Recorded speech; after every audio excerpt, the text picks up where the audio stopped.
Perhaps I'm a snack. This man is obsessed. They've enemied so hard. Hello besties, welcome back to the channel. I'm so excited for this week's reading vlog, and I know you guys already know what it's about because you guys already seen the title, but this week we are reading only Kindle Unlimited books, and I'm so excited because I don't know about you guys, but have you taken a look at the Kindle Unlimited catalog lately? Every single time I have a book that I'm interested in, that I hear about, that I have on my physical TBR that I want to read, I check Kindle Unlimited and it's available. And this week I do have a lot going on. I feel like I'm gonna be on the move a lot. So I'm like, might as well make use of that subscription, because this is one of the few subscriptions that I pay for and I don't feel bad about, because I feel like it's so worth it. I read so many books for just like, what, 15 bucks? It's worth it. It's worth it. Don't come for me. It's worth it. But I already picked out the book that I'm reading for the start of this vlog. You guys can already see it. We are reading a monster romance. I know. It's normally not something that I would read, but for some reason, Ruby Dixon, she gets it. The girl just gets it. I don't know how she manages to make faded romance still have pining intention. She does. So in this one, we are reading Sam's Secret, and it's part of the Ice Home series. So it's still like Planet Barbarians, but I think it is like a spin-off of the series. So that's what we are reading. And yeah, I will update you guys when I have more information. I'm gonna go ahead and go out and do my nails. I'm pretty sure you guys have noticed them. Again, no judgment-free zone here. And when I have more updates, I will come back.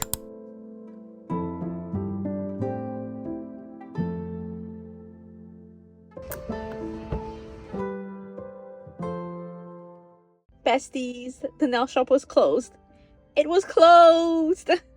I'm so distraught because that means that I don't know when I'm gonna be able to get them done. This week is super busy and I finish work late almost every day, so I don't know that it's going to happen. Definitely not tomorrow. So for the rest of this vlog, you guys may have to deal with me having crusty nails, okay? Just don't look. And I'm so distraught that my immediate reaction was to go get some chips and some diet lemonade. Why? Because I'm an emotional eater, and whenever I am inconvenienced whatsoever, I feel like I must reward myself and comfort myself, okay? So yes, so that's what we're dealing with. I'm heading back home and I'm just going to hang out, eat some chips, and then get some reading done.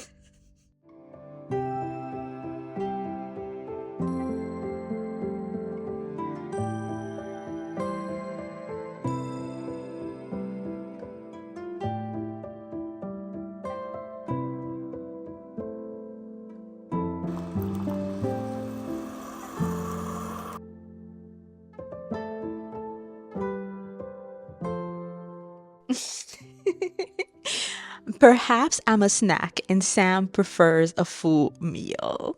I mean, bars. This is why I love Ruby Dixon's book, because it's just a silly good time. It's just nonsensical stuff.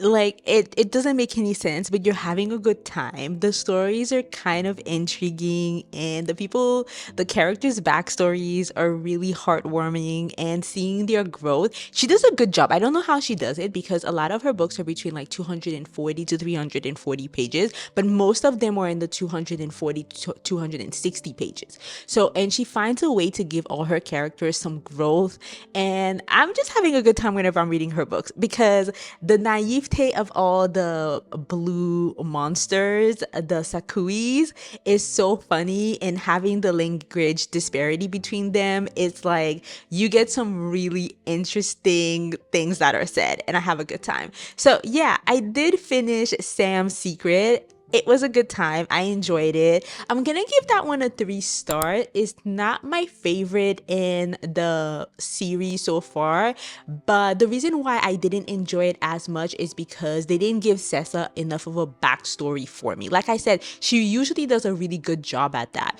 So in this book, we're following Sam and Sessa. Sam comes from Earth. She was kidnapped like all the other girls, and she's one of the few girls that's really happy that she's on Ice Planet now, because when she was on Earth, her ex-boyfriend was a stalker and he was very violent and volatile, and she had gotten to the point that she thought that she was going to die. Like, he was eventually going to kill her because he kept breaking into her house. The police wasn't doing anything, so it had gotten really, really like scary for her. So when she got kidnapped and dropped on Ice Planet, I think they call it like Not Hot, she was like, this is her saving grace, because now she's away and he can't get to her. But now new people have come on the planet, and she's realizing that, hold up, like, aliens are going around kidnapping people. What if her ex get kidnapped and get dropped on this planet too? She is still in danger. So her anxiety comes back, her stress comes back, and she starts to become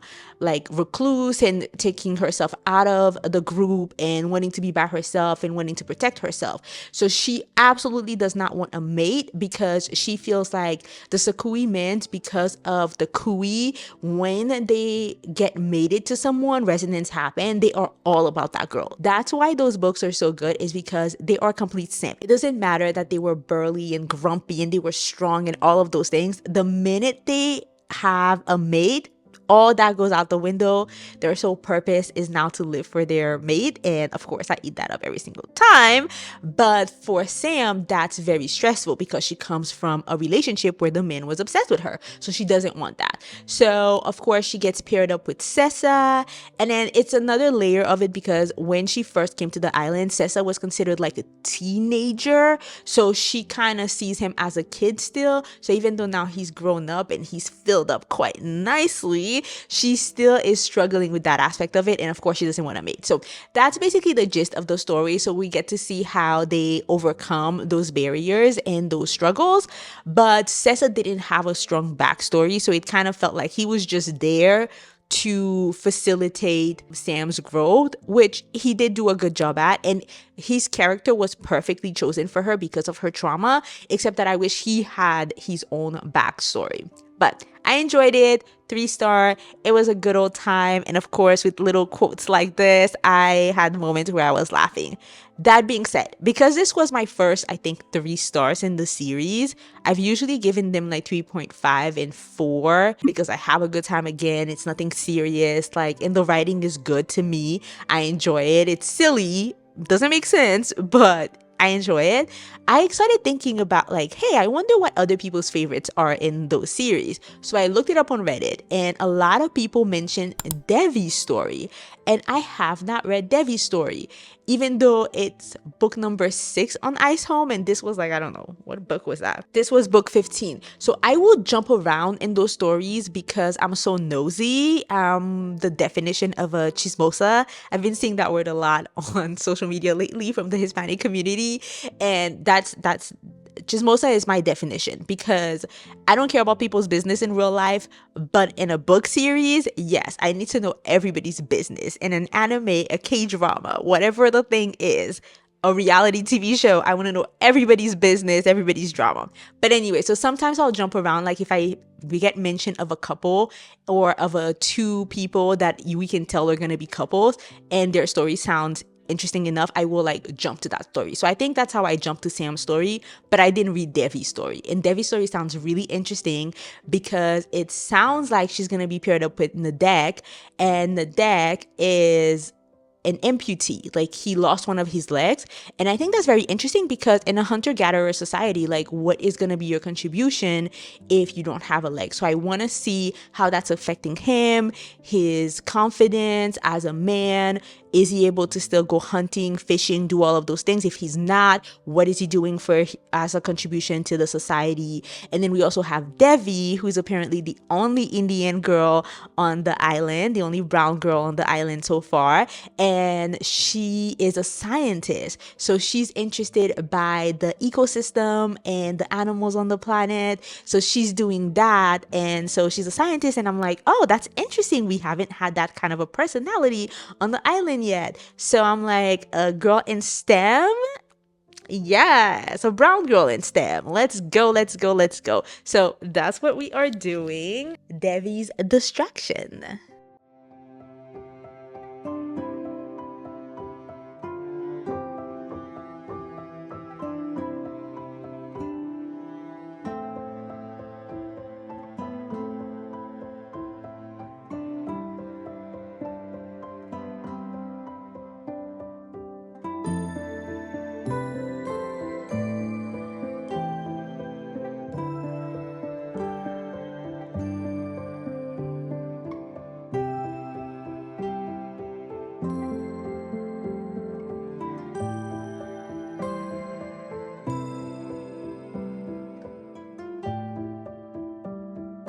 Guys, I love this story so much. I'm so happy I decided to read it.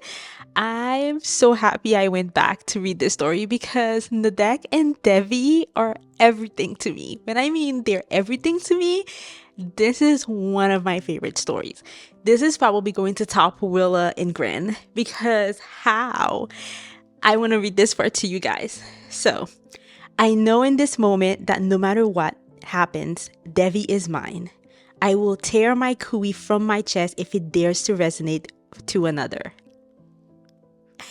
Come on! And if you know what the kui means, it's basically the symbiont that is inside of their body that decides who their mate is. And it's basically you cannot fight resonance. And for him to say that he would rather open his chest up and tear the kui out. And also the kui is what keeps them alive. So basically if saying if the kui chooses someone else for me, I would rather die. I can't. And I love this so much because a lot of the stories for Ruby Dixon's in this particular world, they fall in love after the kui has chosen. There are some stories where it's just like them that they felt the attraction beforehand, but a lot of time the kui chooses and then they feel the attraction. So in this particular case, his love for Devi happened even before, and her attraction for him back and her love for him back happened before. So now they're basically in love and they're afraid that there's a chance that their kuis are going to resonate with someone else, and like they don't know what they'll have to do, what choice they'll have to make. I absolutely love them. I love Devi. She's one of my favorite female protagonist in this world. She's a scientist, so she is dealing with this situation so well compared to some other protagonists in this world, because technically speaking, a lot of them would be like, I'm afraid that you're going to resonate with someone else, and they would be extremely jealous, and then they would act irrationally or do crazy stuff. But Devi has been steadfast in the way she's been moving. She's had, of course, moments of like fear and jealousy, but she's handling it so well. I'm just so impressed by, and it feels very realistic. They're really being open about their own feelings, and they're just like, we'll cross that road when it comes, but in the moment, let's just enjoy each other. And that declaration right there, everything. I'm having a blast. I love this. Yeah, this is going to be very highly rated for me because it's really doing it. I loved everything about them. I love their backstory, the maturity in this one. This is a good one, guys. If you're gonna read some of those stories in the world, please do not skip Devi's Distraction because Devi and Deck are everything. I finished Devi's Distraction, and I have to say, guys, this was absolutely wonderful. I really enjoyed this. I love this couple. One of my favorite couples in the series. I definitely will reread this as one of my comfort series. And this was so good that I was like chasing this high. So I don't know when was the last time I filmed for this vlog, but the past couple of days I have been binging Ruby Dixon's book and I've just been chasing that high. But I don't want to make this vlog all about monster romances, so we're gonna move on. I have been chasing the feeling that I've been getting from this book, a toe curling, yearning, passionate, swoony romance. And I was like, I need to find something on Kindle Unlimited that can give me that. And thinking about all the reviews that I've seen online, everybody has been raving about Not Another Love Song by Julie Soto. And I've been holding out on that romance because I haven't read the first book. It's an interconnected standalone series. I wanted to read the first book, but I've seen people talk about how they didn't read the first book, and it's not one of those where the couples are friends, or at least like they know each other well enough that you need to read the first one. So I decided, okay, I'm going to give it a try. So I'm gonna go ahead and start Not Another Love Song by Julie Soto instead, and see if I can get that same feeling that the Ruby Dixon's books have been giving me all week long. So it's actually Friday right now, like I said, and I'm not cooking today, so we just ordered pizza. I'm just gonna go ahead and grab some Fresca, and then we're just gonna sit and binge and read all night long.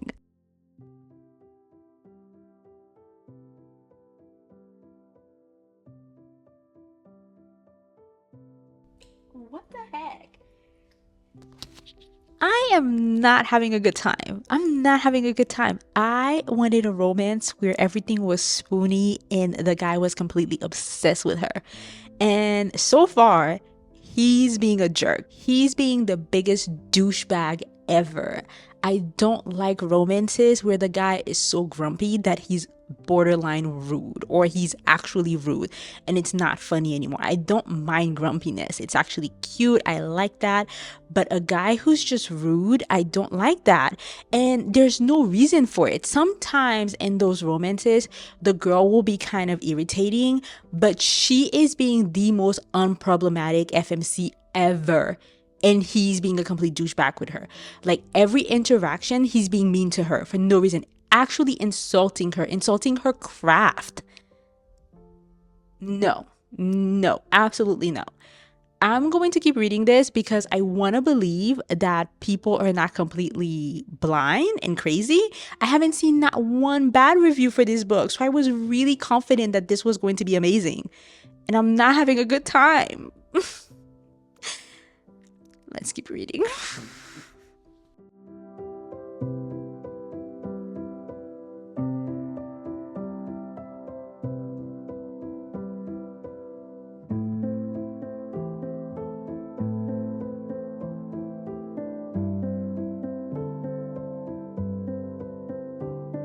I've moved to the TV room, but we are 34% in chapter 9.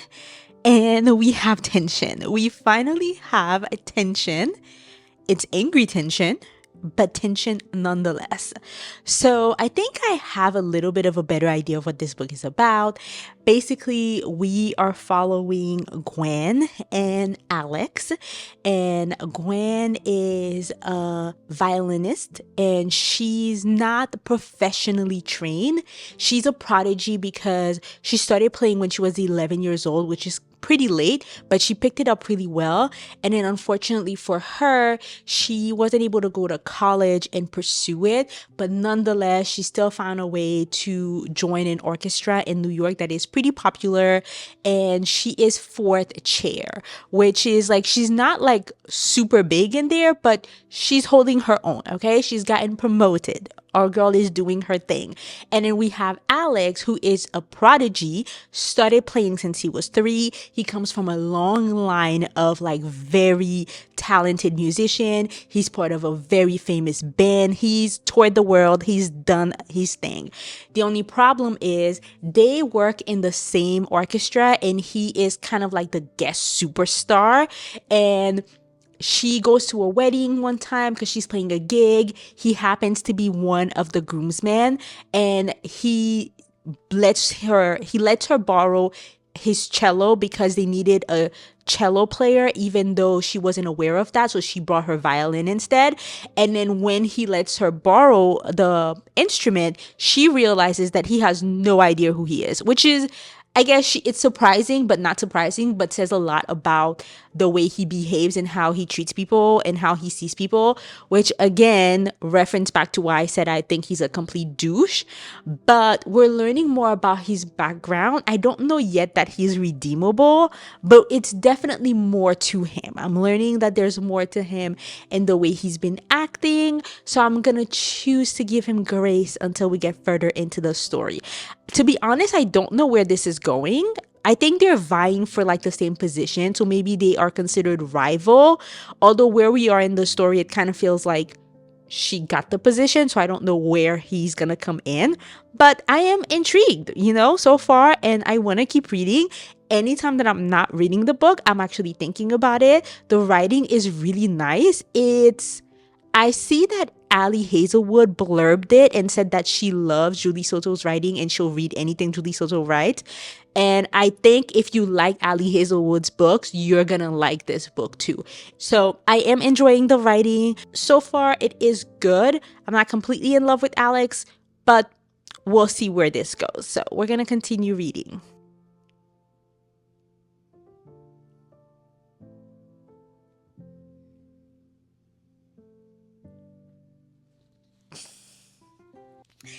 He is obsessed.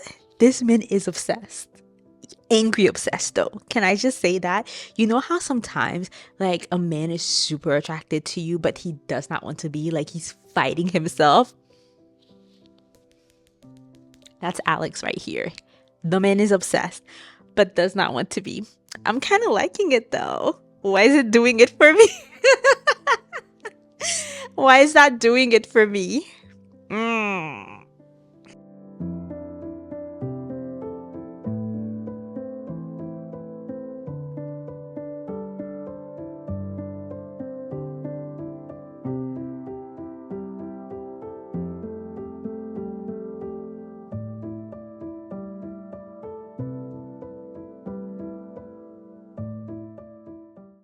We just came back from the hayride and the egg hunt, and today was actually a very warm day here in New Jersey.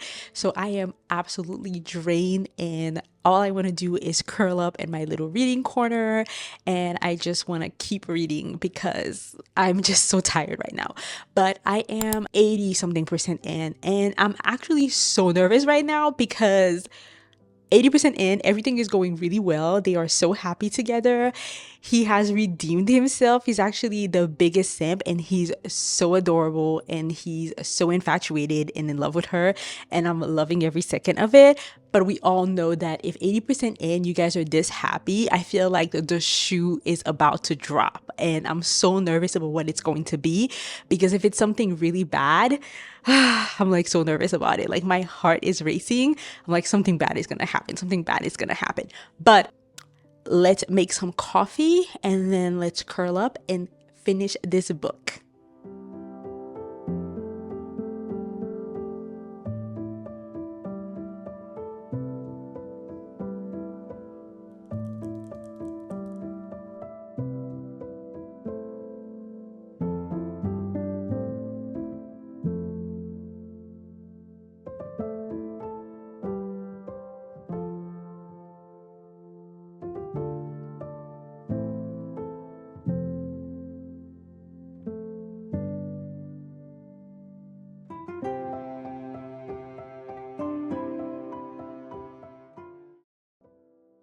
All right, guys, it's late at night, super late actually. I hope you guys cannot hear my dryer. I'm washing my comforter right now. Well, it's already washed, it's drying, so I can't read in bed. I was actually starting to feel really sick. I don't know why. And then I had the idea of making a peanut butter and jelly sandwich, ate that one, and started to feel better. So I was like, should I make a second one? Yes, I should. Is it greedy of me? Maybe, but again, mind y'all's business. I did finish Not Another Love Song by Julie Soto. I actually enjoyed this. It's not a 5 stars, I have a feeling like this is I want to say a 4, but realistically, a part of me feels like this should be a 4.25 just because I feel like compared to some other romances that I've enjoyed, I can tell that this is a little bit above. It really is, to be honest. Like when I think about the writing and the pacing and the message through it, I do feel like this is a little bit of a cut above. I think the only problem for me is that I was not obsessed with the male character. Now, don't get me wrong. Did he redeem himself? Yes, he did. Yes, he did. He was actually obsessed with our main girl, and I love that for him, and I love that for her. When I tell you this man was obsessed, like he would look at her like, you are the greatest thing that's ever existed. Like my life will not be complete without you.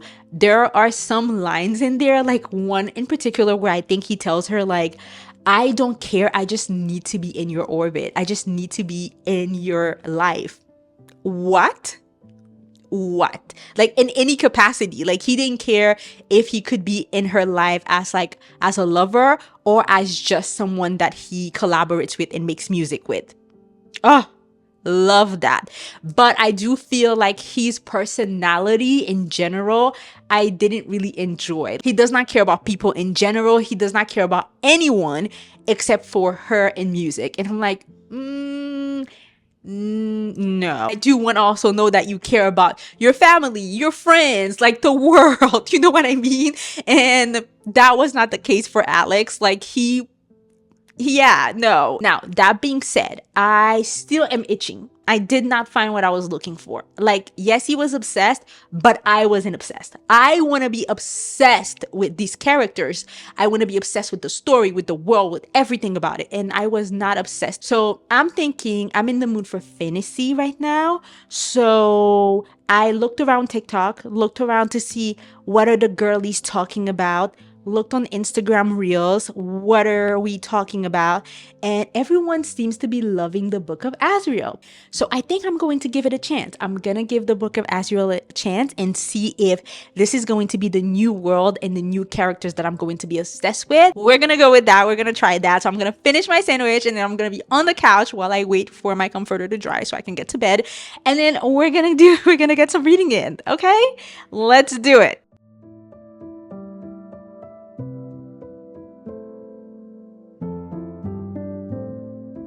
Gonna be honest, it's been several days since I've updated this vlog. I have been reading the Book of Azriel since you guys have seen me, and I've been taking my time with it, and I've also been reading some other books. However, I am having a good time with this one.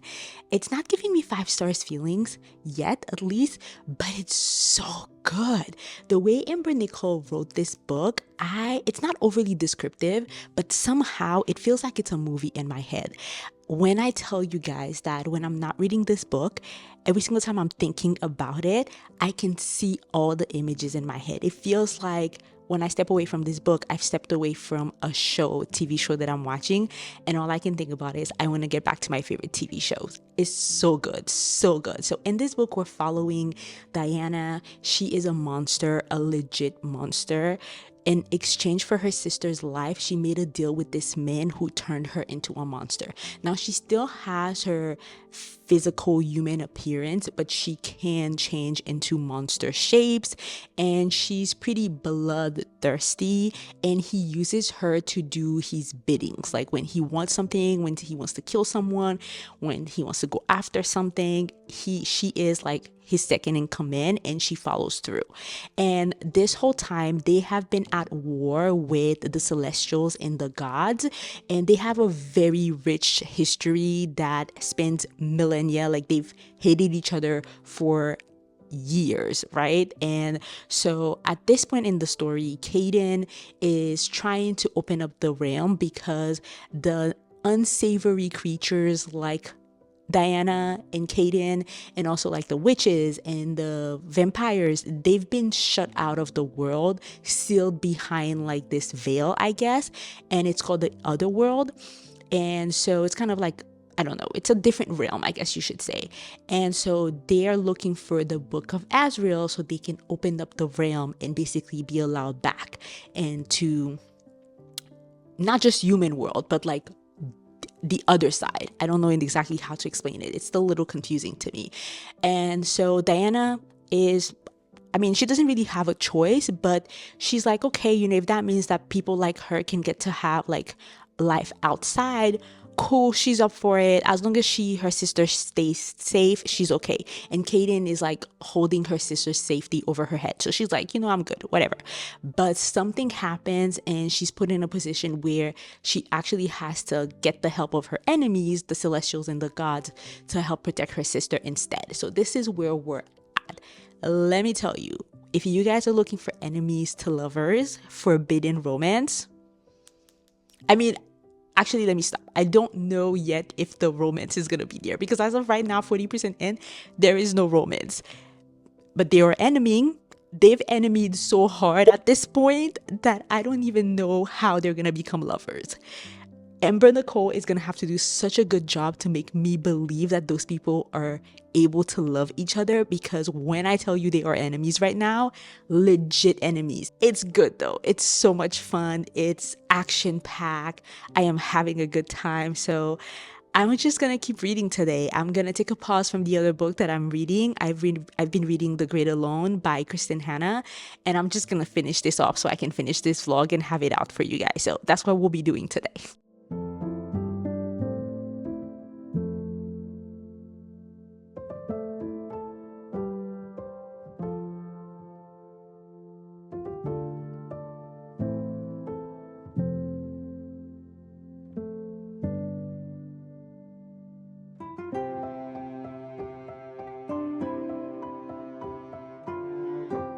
Okay, shit has hit the fan. I am on page 476, about 10 pages left to go, and my heart is racing. Things are so bad right now.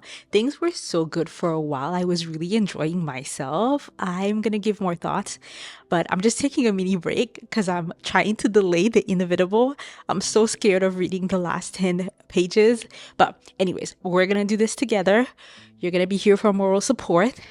Let's see what the last 10 pages will give us.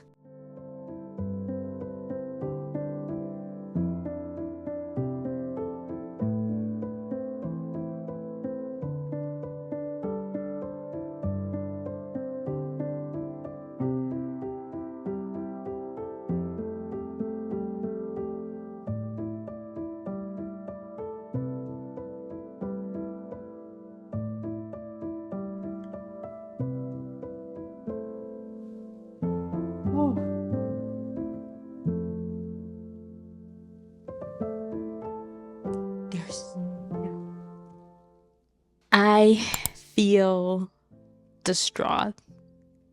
This ending was absolutely terrifying.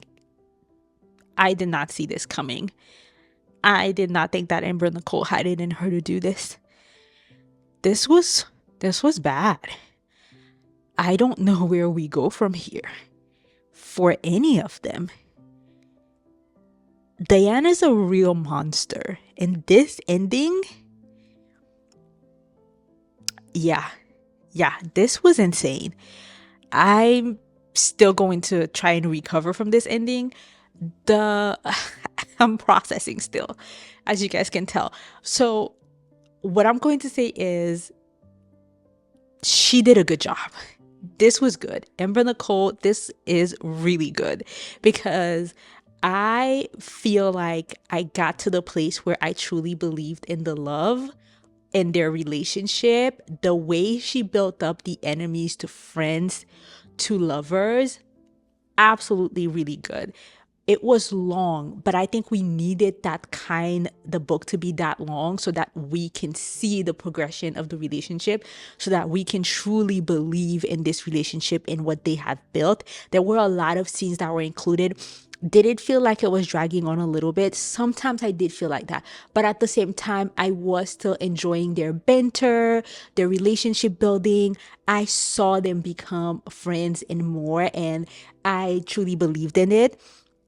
But at the same time, this ending is wild. The level of, I don't want to say too much because I'm so stunned, and I feel like the less information I give, the better it'll be if you guys decide to pick up this book.